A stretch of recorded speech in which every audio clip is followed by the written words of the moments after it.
오늘 저는 그 안에 신령한 복이라는 제목으로 말씀을 전하도록 하겠습니다.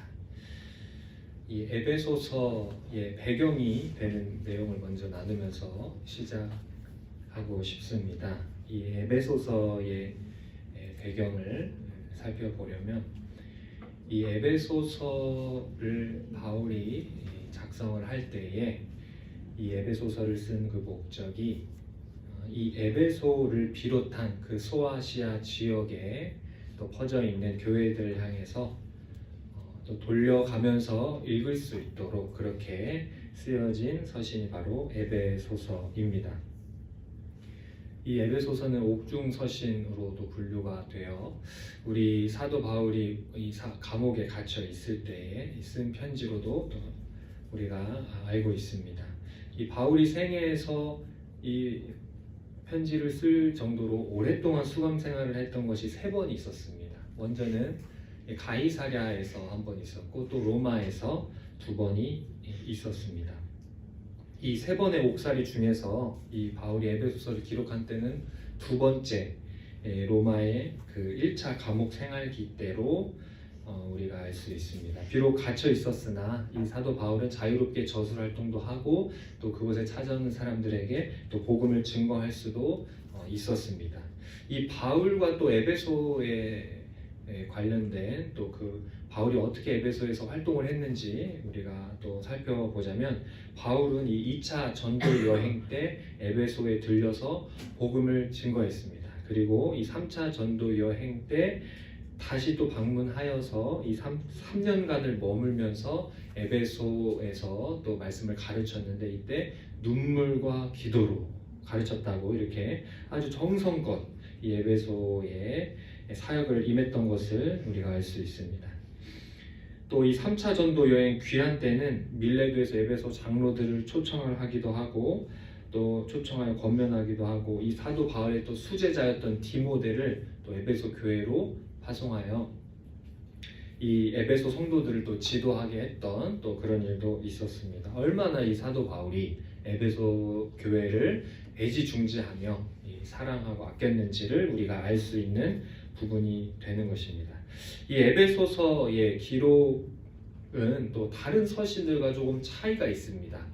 다른 이 바울 서신의 이런 서신들과 또 어떤 차이가 있는지 이 바울이 본 이 에베소서를 기록함에 있어서 보통 이 다른 서신들은 그 교회가 겪는 어떤 특정한 문제들에 대해서 그 문제를 어떻게 해결할 것인지 그 문제를 어떻게 또 어떤 말씀의 원리를 가지고 헤쳐나가야 되는지를 다루는 데 비해 이 에베소서는 그런 어떤 특정한 상황이나 어떤 사건을 다루는 것이 아니라 공통된 보편적인 교회들이 겪는 그런 문제들, 그런 문제들 해결하는 데 있어서 원리적인, 원론적인 그런 내용들을 체계적으로 알려주고 있는 것이 바로 이 에베소서가 됩니다. 이 초대 교회들이 이 소아시아에 널리 퍼져 있던 이 초대 교회들이 보편적으로 겪고 있던 문제는 무엇이었을까요? 그 문제 중에 하나는 유대인과 이방인과의 그 관계의 문제였습니다. 이 당시에 유대인과 이방인이 이 교회 안에 막 섞여져 들어오면서 이 정리가 되지 못했던 그런 상황들이 있었는데요. 이 교회가 폭발적으로 성장하면서 이제 교회 안에 많은 이방인 출신 성도들도 생기고 또 유대교 배경에 또 유대인 성도들도 생기고 하면서 같이 잘 어울려 지내면 괜찮은데 그 안에서 갈등이 있었다는 것입니다. 특히 이 율법과 관련해서 이 이방인 성도도 이 유대인과 같이 할례를 받아야 되는지 또는 이 음식 그 정결법을 지켜야 되는지 이런 것들에 대해서 참 혼란을 겪었던 것이 바로 이 초대교회가 겪었던 상황이었습니다. 이래서 이제 교회 안에 어떤 혼란과 또 어떤 그 갈등의 어떤 그런 조짐들이 있었기 때문에 이 성도 간에 일치가 되지 않고 화합이 되지 않는 문제들이 있었기 때문에 이런 것들이 문제가 자꾸 이렇게 올라왔기 때문에 사도 바울이 이런 점을 염두에 두고 이 에베소서를 기록한 것입니다. 또 이 유대인과 이방인의 그 문제뿐만 아니라 또 어떤 문제가 있었냐면 도덕적인 또 위기가 있었습니다.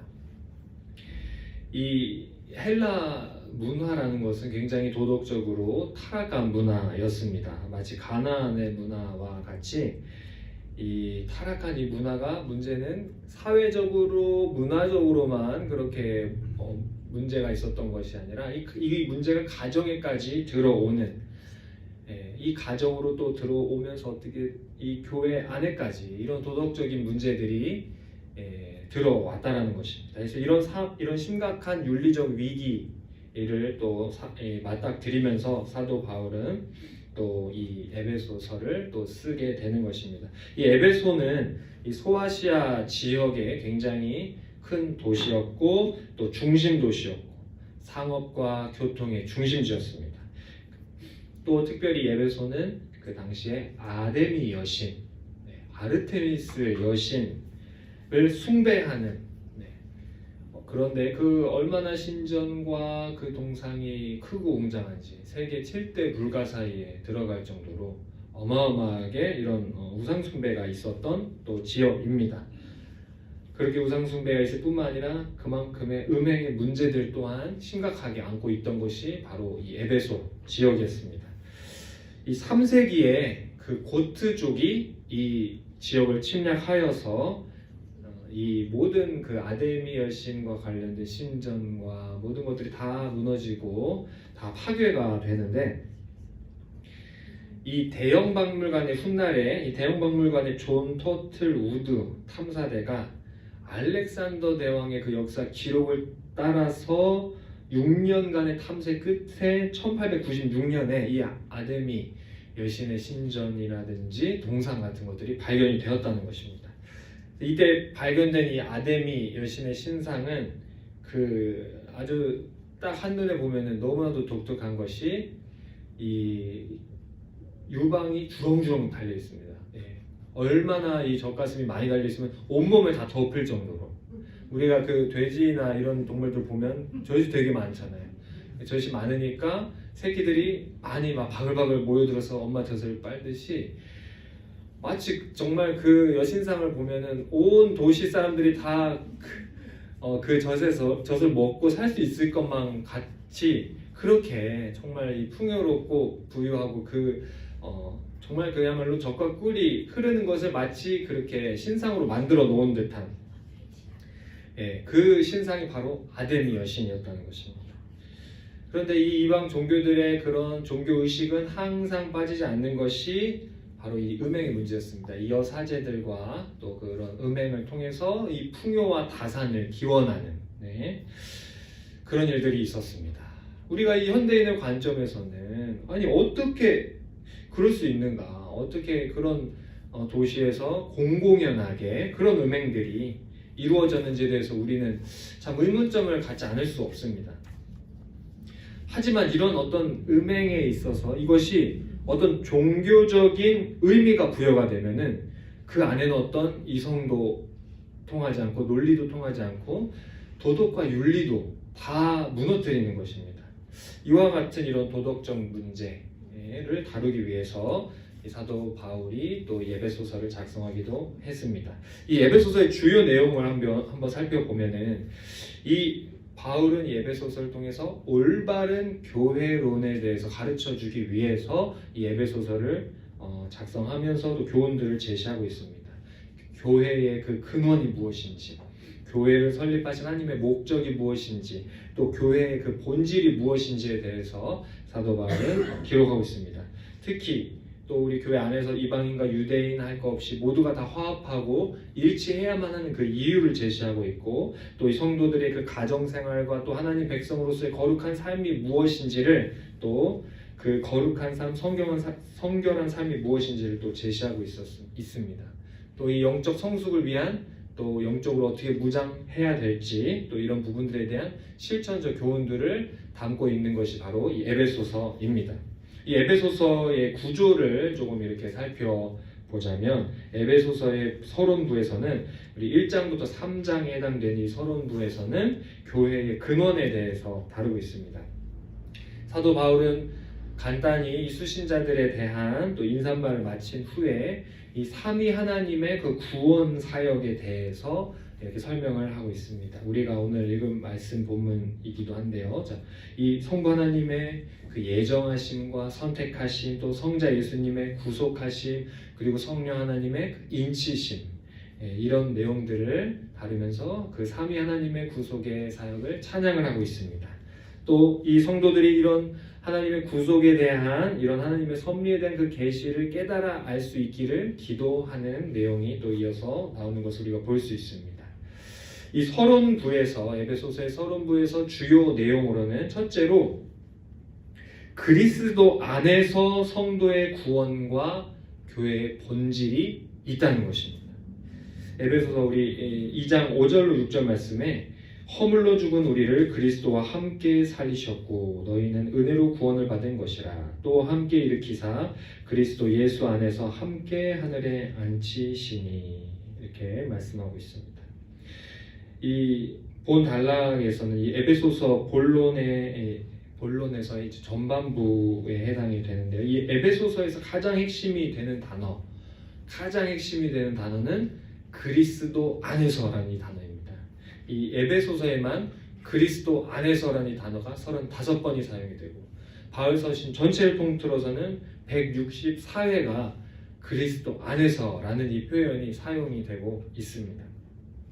그러니까 마치 사도 바울은 이 에베소라는 이 도시가 아데미 여신, 그 여신 안에서 사람들이 번영을 하고자 했고 풍요를 누리고자 했던 것을 마치 염두에 두고 말하는 것과 같습니다. 우리가 진정 깨달아야 되는 그런 신령한 복은 저런 어떤 신상, 어떤 그리스 신화의 어떤 그런 우상들이 다산과 풍요를 가져다 주는 것이 아니고 그 신상이 마치 주렁주렁 달린 젖에서 그 어떤 우리를 향한 공급이 나오는 것이 아니라 진정한 신령한 복은 그리스도 안에서 우리 안에 비참한 죄의 문제를 해결받고 구원받는 것이라는 것을 가르쳐주고 있는 것입니다. 에베소서 3장 6절에 이는 이방인들이 복음으로 말미암아 그리스도 예수 안에서 함께 상속자가 되고 함께 지체가 되고 함께 약속에 참여하는 자가 됨이라 라고 나와 있습니다. 그러니까 이 사도 바울은 그리스도 안에서 모든 유대인이든지 이방인이든지 불문하고 모든 성도들이 연합하는 그 한 몸이 바로 교회의 본질이다 라고 이렇게 말하고 있는 것입니다. 이런 교회에 관한 하나님의 이런 구속 섭리를 바탕으로 이 교회 공동체가 영적 성숙함을 이루기를 바라는 것이 바로 이 사도 바울의 또 중보 기도였습니다. 우리 교회 성도들이 특히 민족이나 어떤 신분의 구별 없이 우리가 연합해야만 하는 이유를 이 에베소서에서 우리 사도 바울은 뭐라고 말하고 있습니까? 이 사도 바울은 우리가 왜 구별 없이 연합해야 되는지 그 이유를 사도 바울은 뭐라고 얘기하냐? 먼저 우리는 다 똑같은 죄인이었다는 것입니다. 또 우리 에베소서 2장 3절에 보면은 전에는 우리도 다 그 가운데서 우리 육체 욕심을 따라 지내며 육체와 마음에 원하는 것을 하여 다른 이들과 같이 본질상 진노의 자녀이었더니. 그러니까 모든 성도들이 다 동일하게 이 공중권세 잡은 자 사단의 지배 하에 있었던 것이 우리의 모습이었다는 것입니다. 이 모든 세상의 악한 풍습을 쫓아 살던 것이 바로 우리의 모습이었다는 것입니다. 영적으로 죽은 상태에 있었던 자들이 바로 우리들의 모습이었다는 것입니다. 그러니까 이 모든 그리스도인들은 이런 어떤 진노의 자녀라는 이 신분, 이 비참한 상태, 이 하나님의 이런 무조건적인 사랑과 하나님의 강권적인 구속하심이 아니면 구원받을 수 없는 이런 상태에서 예수님의 구속의 은혜로 구원받은 자들이라는 것입니다. 그러니까 결코 과거가 다 똑같이 어둠의 자식들이었기 때문에 우리가 와서 내 출신이 유대인이건 이방인이건 또는 내가 높은 사람이건 낮은 자건 할 거 없이 우리는 다 똑같이 하나님 앞에 진노받고 우리는 지옥에 갈 죄인이었지만 예수님의 그 구속의 은혜로 우리가 구원받았기 때문에 우리가 다툴 그 여지가 없다는 것입니다. 누가 높냐 누가 낮냐 이렇게 따질 것이 없다는 것입니다. 둘째로 성도들은 다 같은 하나님 나라 백성이기 때문에 연합해야 된다. 이렇게 또 말하고 있습니다. 에베소서 2장 19절 말씀에 그러므로 이제부터 너희는 외인도 아니요 나그네도 아니요 오직 성도들과 동일한 시민이요 하나님의 권속이라 하고 말씀하고 있습니다. 그러니까 모든 성도들이 본질상 다 예수님의 그 보배로운 피로 구속받은 그 존재들이기 때문에 하나님의 시민이고 권속이고 천국 기업을 물려받은 자들이기 때문에 그리스도 안에서 하나가 돼야 된다는 것입니다. 이 또 에베소서의 본론부로 넘어가서 이제 4장부터 6장에 해당되는 내용은 이 교회를 받은 일에 합당하게 행하여 모든 겸손과 온유로 하고 오래 참음으로 사랑 가운데서 서로 용납하고. 이 바울은 신앙생활의 기본 원칙, 하나님의 사랑과 이웃 사랑의 원리를 지금 제시하고 있는 것입니다. 그러니까 이것이 바로 그 하나님의 부르심에 합당한 생활, 복음에 합당한 우리 삶의 모습이라는 것입니다. 이 또 다른 내용들을 살펴보면 성도들의 생활에 대하여 또 부부의 또 생활에 대하여 부모와 자녀, 곧 종과 상전과의 관계 이런 것들을 우리가 다루는 것을 볼 수가 있습니다.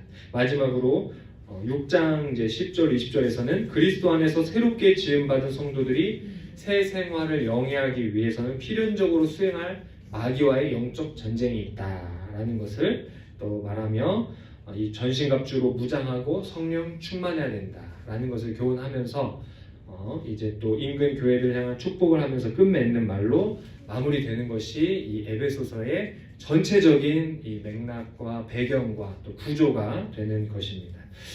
저는 오늘 이 에베소서를 전체적으로 한번 또 이렇게 소개를 해드리면서 에베소서의 교훈을 두 가지로 한번 정리를 해서 또 전해드리고 싶습니다. 첫째는 교회는 그리스도 안에서 신령한 복을 받은 자들의 모임이라는 것입니다. 이 신령한 복의 내용은 먼저 오늘 우리가 읽은 말씀의 본문과 같이 우리가 창세전에 그리스도 안에서 선택을 받았다는 것입니다. 그러니까 창세전에 우리가 선택받았다고 하면 우리의 이런 육신이 생성되기도 전에 우리가 우리가 하나님께 나아갈 어떠한 그런 행동도 없고 행위도 없고 우리가 어떤 노력도 없는 그 상태에 하나님이 이미 창세 전에 선택을 하셨다는 것입니다. 그러니까 하나님께서 묻지도 않고 따지지도 않고 하나님께서 선택을 하셨다는 것입니다. 그러니까 사람들은 모든 것의 이유를 따지기를 좋아합니다. 우리가 어떤 원인이 있으면 그 어떤 결과가 있으면 그 원인을 막 추적해 들어가지 않습니까? 그러니까 이 사람이 추론하는 그 이성적인 이 능력이 있기 때문에 자꾸 이렇게 따지기를 좋아하는 것이 자연적인 어떤 성향인데 이 하나님의 무조건적인 이 선택을 어떤 사람들은 이렇게 자꾸 추론적으로 이렇게 따지다 보니까 어떻게 되냐? 우리가 하나님께 선택된 이유는 우리가 비록 창세전에 선택받았지만 우리가 선택된 이유는 하나님께서 미리 보셨다는 겁니다. 미리 보셨는데 뭘 보셨냐? 우리가 앞으로 하나님의 복음에 반응해서 우리가 나아올 것과 또 하나님 앞에 또 선행을 하고 하나님의 충성을 할 것을 하나님이 미리 보시고 선택하셨다. 이렇게 또 가르치는 또 잘못된 또 오류에 빠지기도 했다는 것입니다.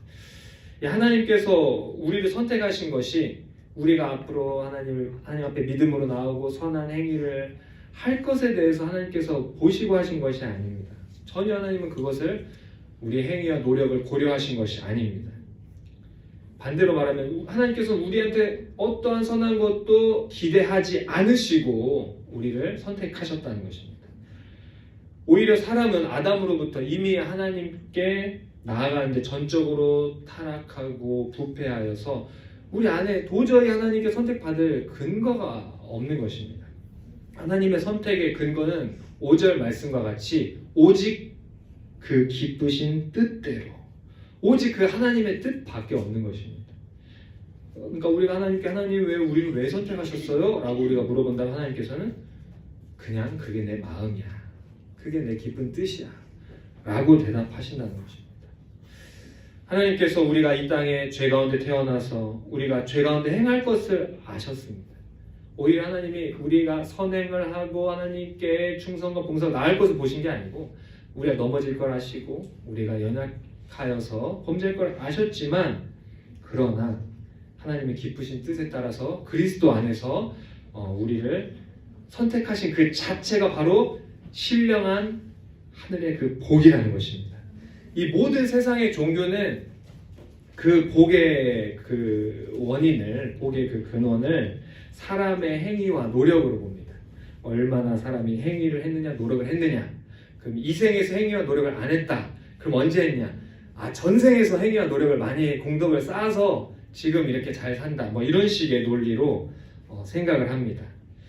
그러나 이런 종류의 믿음은 또 한편으로 생각하면 너무나도 또 무서운 점이 뭐냐? 우리가 아무것도 아무런 노력과 행위가 없다. 그러면 아무것도 받을 복이 없는 것입니다. 그러니까 이 세상에는 그런데 우리가 한번 볼 때 어떠한 노력과 행위를 할 수 없는 또 존재들이 있습니다. 누가 있을까요? 바로 우리 어린아이들, 유아들, 또 인지 능력이 떨어지는 장애를 가진 사람들은 어떻게 보면은 어떤 복음을 듣고 이해할 수도 없을 것이고 또 하나님 앞에 어떠한 그 믿음의 증거를 내보일 수도 없을 것입니다. 그래서 이 유아기에 사망하면은 이 아이가 어떻게 되는가 이것에 대한 또 많은 논쟁이 있었습니다. 그러나 우리의 믿음은 우리의 교회 선생들은 어떻게 이것을 또 가르치고 정리했는가? 유아는 복음을 인지할 수도 없고 또 우리 신앙 고백을 할 수도 없는 상태입니다. 특히 예전에는 유아 사망률이 높았기 때문에 그 많은 아이들이 그렇게 죽음을 맞이하고 할 때 이 아이가 과연 죽어서 천국에 가는지에 대해서 많이 궁금했을 것입니다. 자, 이렇게 신앙 고백도 할 수 없는 이 상태, 어떠한 신앙의 행위나 노력을 할 수 없는 상태. 또 특히 우리 장로교는 고백을 중요시 하잖아요. 신앙 고백을. 근데 신앙 고백을 할 수 없는 이런 상태, 옹알이도 떼지 못한 상태로 죽음을 맞이했을 수도 있는 이런 어린아이들을 어떻게 구원받느냐 할 때 바로 하나님의 선택이라는 신령한 복에 의해서 구원받는다고 우리는 이것을 정리를 했던 것입니다. 우리 비록 유아인 상태로 죽었을지라도 이 아이가 믿는 부모님 아래에 있다면 정말 그 언약 백성된 하나님을 믿는 그 부모님 아래에서 태어나서 있다가 또 불의의 사고나 어떤 문제가 있어서 죽었을지라도 이 아이는 언약의 자녀로 간주가 되고 비록 유아기에 죽었을지라도 언약 백성으로서 죽고 또 언약 백성으로서 하나님 품으로 간다 라는 것입니다. 그러니까 이 원리는 유아뿐만 아니라 또 말씀드렸듯이 장애를 가진 사람들이나 또 인지 능력에 또 문제가 생긴 사람들인 경우에도 마찬가지가 되는 것입니다. 이처럼 전적으로 어떤 약자의 위치에 있거나 또 어떤 문제로 인해서 그렇게 믿음의 어떤 증거를 나타내 보이지 못하는 그런 사람들일지라도 하나님께서는 창세전에 그리스도 안에서 우리의 어떤 행위나 우리의 어떤 노력이 아니라 오직 하나님의 기쁘신 그 뜻에 의해서 그 선택으로 인하여 그 신령한 복을 받고 누리고 하나님 천국 백성의 삶을 또 보장받는다는 것입니다. 우리가 이 사실을 통해서 우리가 발견할 수 있는 것이 무엇입니까? 우리가 이 사실을 통해 볼 수 있을 때 하나님의 사랑이 이렇게 크구나. 우리가 이렇게 연약할지라도 우리 하나님께서는 이와 같이 크신 사랑으로 우리에게 베풀어 주셨구나. 이렇게 큰 신령한 복을 주셨구나 라는 것을 우리가 알 수 있게 되는 것입니다. 둘째로 우리를 선택하신 이유, 우리를 하나님께서 우리를 왜 선택하셨느냐? 바로 거룩하고 흠이 없게 하시려고 우리를 부르셨다는 것입니다. 거룩은 하나님께서 선택하신 그 선택의 열매입니다. 하나님이 선택하신 사람은 반드시 거룩한 삶을 살게 됩니다. 그러니까 우리 하나님께서 우리한테 선택이라는 그 은혜를 주실 때 우리한테 어떤 은혜도 주시냐? 거룩한 삶을 살 수 있는 또 은혜도 같이 주신다는 것입니다. 그러니까 이제 하나님께서 내가 이제 너를 선택했으니까 이제부터 스스로 힘쓰고 애쓰고 노력해서 거룩한 삶을 살아라 라고 하시는 것이 아니고, 모든 이 선택과 거룩한 삶, 모든 것을 다 하나님께 주신, 우리에게 주시는 선물이고 은혜라는 것입니다. 그러니까 참된 그리스도인은, 정말 참된 선택받은 하나님의 백성은 반드시 거룩한 삶으로 나가게 돼 있습니다. 그러니까 자신이 진정한 나는 거듭난 그리스도인이야, 나는 하나님의 택한 백성이야 라고 하면서 남들이 봤을 땐 전혀 그 삶에서 거룩함이 보여지지 않고, 또 그 사람의 언행심사를 통해서 거룩한 하나님이 느껴지지 않는다면 어쩌면 그 사람은 가짜일 가능성이 크다는 것입니다. 그러니까 이 하나님의 선택이라는 이 신령한 복을 받았다고 하면서 나는 이제 구원은 따놓은 당상이니까 이제 나의 삶은 그냥 이 땅에 살면서 내 마음대로 살다가 죽기 전에 내가 하나님 주여 하면서 가야지 라고 이렇게 생각한다면, 이것은 오히려 하나님의 선택된 백성에서 거리가 멀다라는 것입니다. 이 그리스도 안에 신령한 복을 받은 자로서 우리가 어떻게 거룩하게 살아야 될까요? 제가 한 가지를 권면하면서 하도록 하겠습니다. 사랑 가운데 행하자는 것입니다. 사랑 가운데 행하자. 우리 에베소서 5장 2절 말씀에 그리스도께서 너희를 사랑하신 것 같이 너희도 사랑 가운데서 행하라. 그는 우리를 위하여 자신을 버리사 향기로운 제물과 희생 제물로 하나님께 드리셨느니라. 그러니까 예수님의 사랑은 이기적인 사랑이 아니고, 예수님의 사랑은 이타적인 사랑, 예수님의 사랑은 자기 희생적인 사랑이라는 것입니다. 우리 예수님의 사랑을 생각할 때 우리 예수님의 그 십자가에 그 나타난 그 사랑을 우리가 생각합니다. 그런데 우리가 이때 오해하지 말아야 될 것이 있습니다. 우리가 예수님의 화신이 되려고 해서는 안 되는 것입니다. 이 굉장히 중요한, 우리가 헷갈리기 쉬운 개념이 되는 것입니다. 우리가 예수님의 화신이 되어서는 안 됩니다. 오늘날도 마치 예수님께서 우리를 위해 십자가에 달려 돌아가시고 고통받으시고 했던 것을, 우리도 그것을 고통을 체험해 봐야 한다고, 우리가 그 고통을 체험해 봐야 예수님을 더 우리가 이해할 수 있고, 우리가 복음을 더 이해할 수 있고 큰 은혜를 체험한다고 해서, 이 천주교인들이 많은 필리핀에서는 이 사순절이 기간이 되면은 직접 사람들이 등에다가 실제로, 장난감이 아니고 진짜 채찍을 등에다 가하고 칼로 상처를 내면서, 심지어는 실제로 사람이 십자가의 못을 박는 그런 행위를 한다는 것입니다. 그러면 어떻게, 이 사람이 굉장한 이 또 못으로 관통당하거나 하면 엄청난 이 쇼크가 오고 또 출혈에 의해서 문제가 생길 수 있잖아요. 그래서 앰뷸런스가 딱 대기하고 있다가 그 십자가 못 박는 그 행위를 끝나면 얼른 이 응급차에 태워서 이제 간다고 합니다. 예수님의 그 사랑을 직접 몸으로 경험하고 화신이 되려고 하는 이런 일들. 또 전라도 또 나주에는 또 이런 일이 있습니다. 전라도 나주에는 율리아 윤이라는 그런 사람이 있습니다. 그러니까 이 여성분이신데요. 이 예수님의 그 십자가의 길을 걷는 그런 이제 행사를 합니다. 그러면 막 나무 십자가를 지고 이분이 막 가는데, 누가 건들지도 않았는데 갑자기 머리에서 피가 막 줄줄줄줄 나는 거예요. 또 갑자기 막 펄쩍 뛰면서 소리를 지면서 막 그러는데 몸에 막 피가 막 배어 나오는 겁니다. 그러면서 막 등에는 누가 채찍으로 때리지도 않았는데 막 등에서 채찍 맞은 막 자국이 나고 피가 나고, 그러면서 막 기적이 일어났다고, 하나님의 이런 십자가의 고통을 체험하는 기적이 일어났다고, 기적을 체험했다고 하면서 이분은 성녀야 라고 하면서 칭송받는 그런 일이 있다는 것입니다. 그러나 우리는 이것에 속아서는 안 됩니다. 그것이 어떤 속임수이건 아니면 실제로 그런 일이 일어났다 하더라도 우리 성경은 그런 부분들에 대해서 전혀 지지하지 않고 그런 부분들에 전혀 주목하지 않습니다. 왜냐? 우리 예수님께서 우리 모든 죄를 지고 돌아가신 이 십자가의 사건은 재현되고 반복될 수가 없는 것이고, 재현하고 반복하고 아무리 예수님 따라 한다고 할지라도 그것은 전혀 복음 정신과 맞지 않고 성경 계시와도 어긋난다는 것입니다. 예수님의 십자가의 사건은 2000년 전에 단번에 이제 끝나게 되는 것입니다.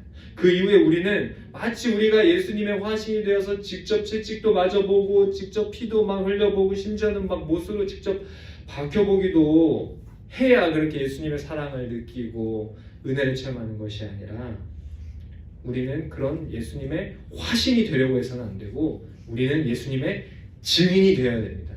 예수님의 증인. 예수님의 증인은 무엇입니까? 예수님의 증인은 칼과 목과 채찍으로 자기 몸을 막 그렇게 고통을 주면서 십자가의 흔적을 몸에다가 막 내는 것이 아니라, 우리가 복음을 들을 때 그 마음에 예수님의 그 십자가의 사랑을 깨닫고 몸을 찢고 등을 찢는 것이 아니라 마음을 찢고, 내가 하나님 앞에 죄인임을, 이 죄가 이렇게 사랑해 주셨음을 우리가 감사함으로 기쁨으로 나아가는 것.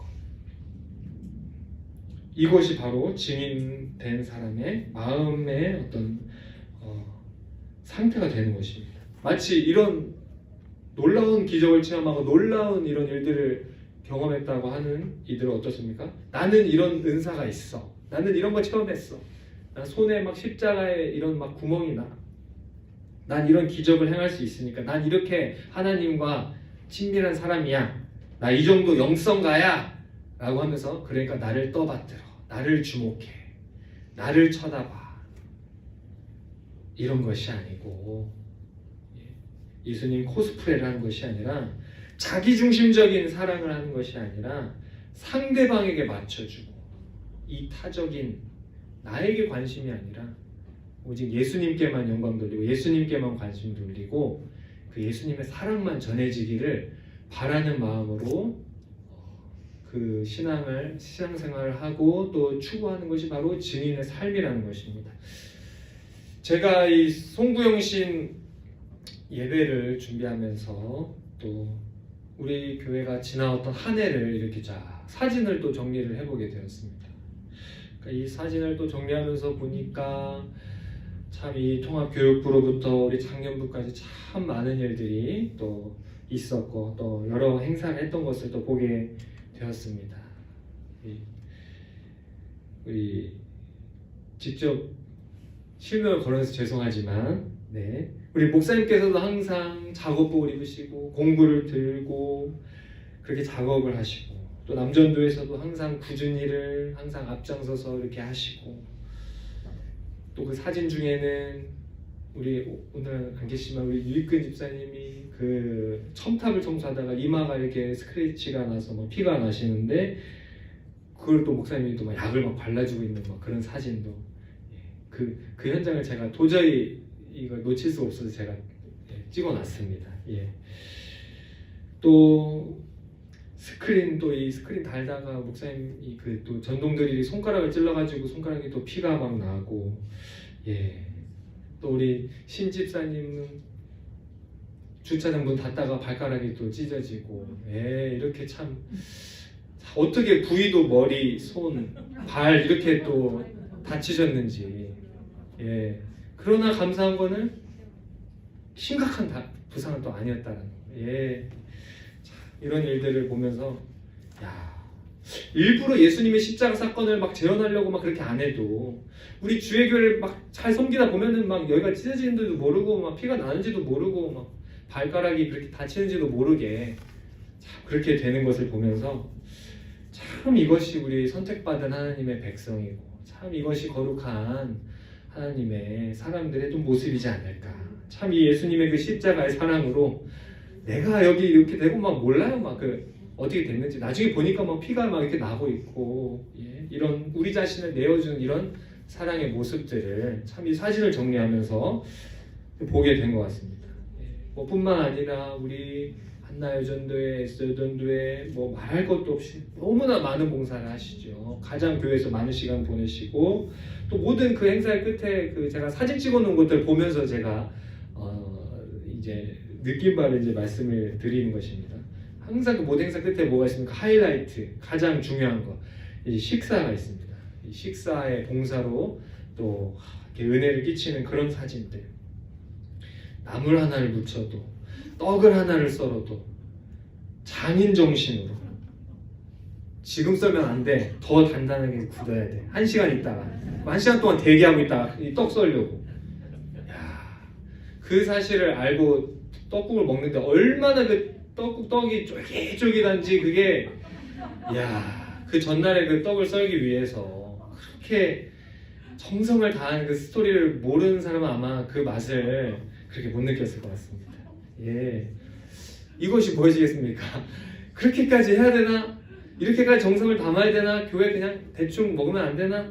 그러나 정말 내가 먹으려고 그러는 것이 아니라 우리 교회 식구들 이렇게 먹이기 위해서 이렇게 하는 것들 어떻습니까? 자기 자신을 내어주고 자기 시간을 내어주고 자기 정성을 자기 노하우를 이렇게 이것이 바로 또 예수님의 이런 사랑의 또 모습이지 않을까.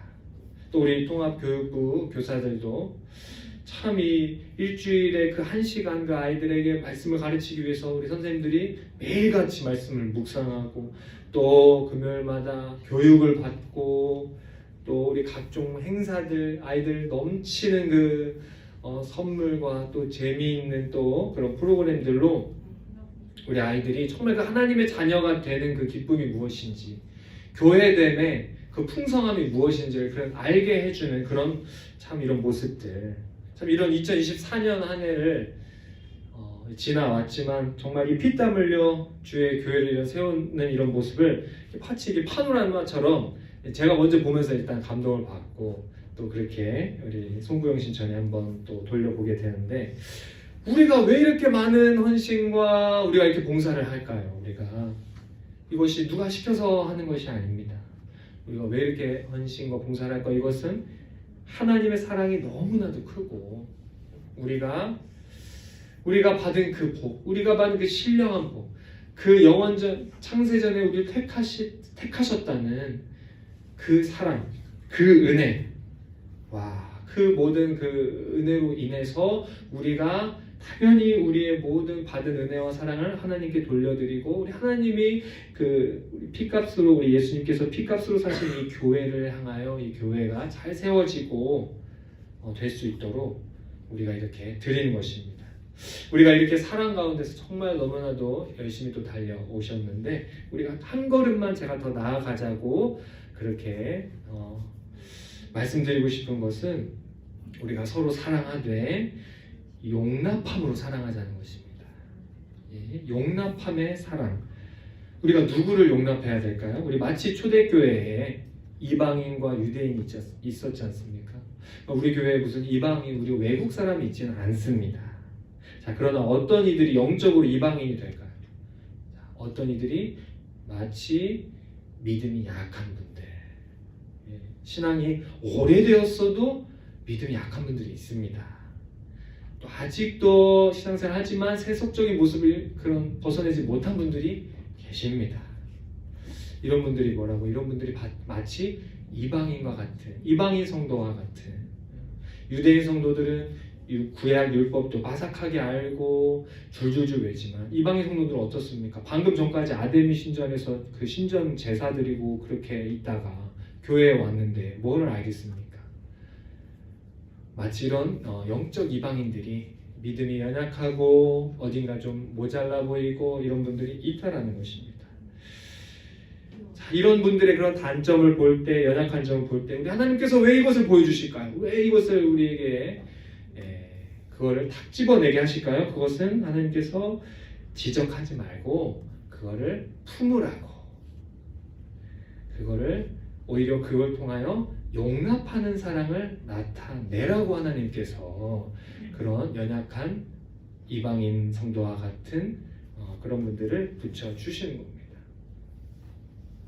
우리가 그리스도 안에 신령한 복을 받은 자로서 우리가 늘 섬기는 삶, 또 특별히 이런 연약한 자들의 그 약점을 용납하는 그 사랑을 통해서 우리 하나님의 더욱 거룩한 백성이 되는 2025년을 맞이하는 저와 여러분 되시기 바랍니다. 기도하겠습니다. 하나님 아버지 감사합니다. 오늘 에베소서를 배워보며 하늘의 신령한 복이 그리스도 안에서 우리를 선택하심으로 나타났기에 더욱 거룩한 백성, 하나님 보시기에 흠이 없는 백성이 되어야 함을 깨닫게 되었습니다. 2025년 새해 서로를 용납하며 사랑으로 서로 종노릇하며 그리스도의 사랑에 증인된 삶을 살 때 개인과 가정과 교회 가운데 놀라운 복음의 은혜와 영광이 나타나게 하여 주시옵소서. 예수님의 이름으로 기도합니다. 아멘. 우리 찬송